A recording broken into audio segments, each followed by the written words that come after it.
Terima kasih klik video ini dan jangan lupa subscribe.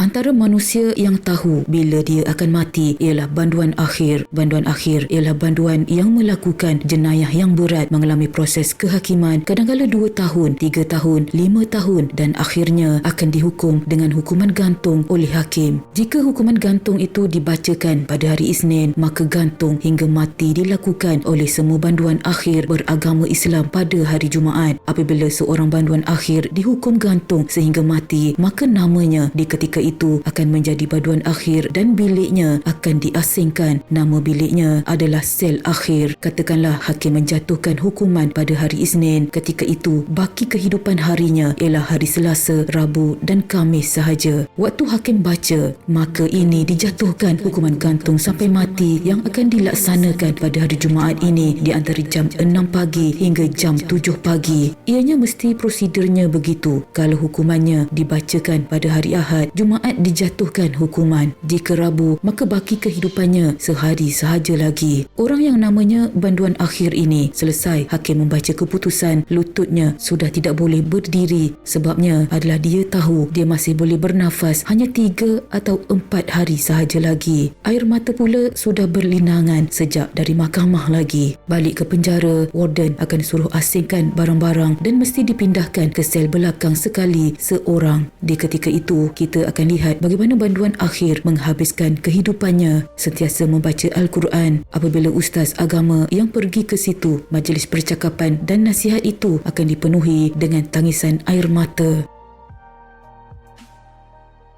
Terdapat sebuah cerpen yang menyayat hati diterbitkan oleh Dr. Hishamuddin Alham, mantan pensyarah kanan UTM Skudai, dan ianya berasaskan kisah benar tetapi nama-namanya adalah rekaan semata-mata agar tidak serlahkan aib empunya badan. Mulut Hani tidak henti-henti berzikir. Alhamdulillah, akhirnya Hani insaf jua. Beberapa minggu lepas, Hani dah kecewa untuk teruskan hidup, mengimbau kembali kata-kata semangat uminya bahawa dia kena yakin Allah itu Maha Pengampun dan Allah sahaja tempat kita mengadu. Kini dalam hidup Hani ada 2 insan yang sering memberi kata-kata semangat padanya, iaitu Umi dan Ustazah. Sebenarnya Hani dah mula kecewa dengan bantuan Allah. Dia amat kecewa dengan kehidupannya. Banyak kali Hani membentak di dalam hatinya, malah di mulutnya juga, mengapa dia dihukum kerana kesalahan yang tidak dia lakukan. Ustazah dan Umi tidak ada jawapannya. Ini bukan ruang lingkup tugasan mereka. Mereka cuma memberi kata-kata pengharapan pada banduan akhir kategori banduan yang melakukan jenayah berat yang telah melalui proses kehakiman selama bertahun-tahun sebelum disabitkan kesalahan dan akhirnya dijatuhkan hukuman gantung sampai mati oleh mahkamah. Hani mengimbas detik dan ketika semasa dia diberkas polis. Hani seorang jururawat. Satu hari ada jenazah seorang kanak-kanak tiba di hospital. Hani memeriksa jenazah tersebut. Dia terkejut kerana itu adalah anak kepada teman lelakinya. Dia kenal sangat dengan budak itu. Tiba-tiba beberapa anggota polis datang menyerbu masuk dan menangkap Hani atas tuduhan mendera dan membunuh kanak-kanak itu. Boleh agak siapa yang buat laporan sedemikian yang tidak lain tidak bukan adalah bapa budak itu sendiri, Johan. Johan sudah bercerai tetapi hidup seperti orang muda dan memiliki beberapa orang teman wanita. Hani salah seorang teman wanitanya. Hani mengaku sudah banyak kali melakukan maksiat. Dia sering minum arak dan melakukan maksiat zina dan seumpamanya. Menurut Hani, mungkin ini balasan Allah kepadanya.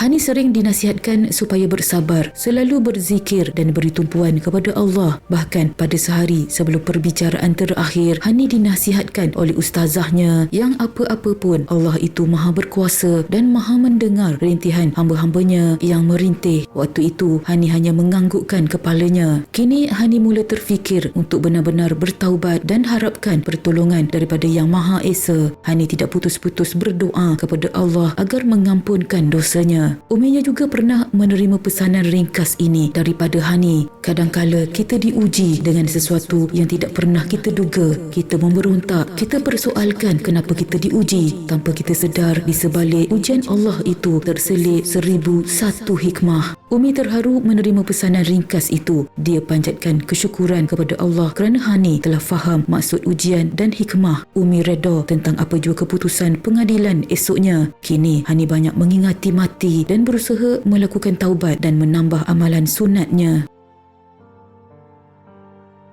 Mahkamah sudah melakukan yang terbaik. Prinsipnya, biarlah lepaskan orang bersalah daripada menghukum orang yang tidak bersalah. Itu yang bertahun-tahun Hani berada dalam penjara dan akhirnya ditempatkan dalam bilik banduan akhir setelah didapati bersalah. Rayuan demi rayuan telah diutarakan. Kini tibalah masa yang amat ditakuti oleh semua banduan akhir. Jika rayuan tidak diterima, tarikh ketali gantung akan ditetapkan. Biasanya, jika orang Islam, waktu banduan digantung antara jam 6 hingga 7 pagi. Ketika hakim membacakan keputusan rayuannya dalam mahkamah, cuma ada tunangnya sahaja yang menunggu dengan penuh kesetiaan. Ibu bapanya tidak datang kerana tinggal berjauhan. Kemudian hakim berkata, setelah meneliti kes Cik Hani ini dan atas bahan-bahan bukti yang dikemukakan, dengan ini Cik Hani dibebaskan. Hani seperti tidak percaya dengan apa yang didengarnya. Dia menoleh kepada tunangnya. Dia perasan tunangnya menggerakkan bibirnya. Air mata berlinangan di pipinya. Awak dibebaskan. Mengapa keputusan hakim akhirnya menyebelahi Hani sehingga sekarang Hani tidak dapat menduga? Hanya satu ungkapan sahaja yang keluar daripada mulutnya sambil mengesat air matanya yang tidak putus-putus bercucuran. Alhamdulillah. Tidak semua kes banduan akan berakhir seperti kes Hani. Kebanyakan mereka bergelar banduan akhir akan berakhir dengan hukuman yang telah ditetapkan. Banduan akhir ini walaupun dibuka rahsia kematian oleh Allah, maka dia jauh lebih beruntung daripada kita semua sebab dia tahu untuk bila bertaubat. Majoriti manusia yang dibawa menghadap Allah tidak sempat bertaubat kepadanya. Sama-sama kita jadikan kes ini sebagai iktibar.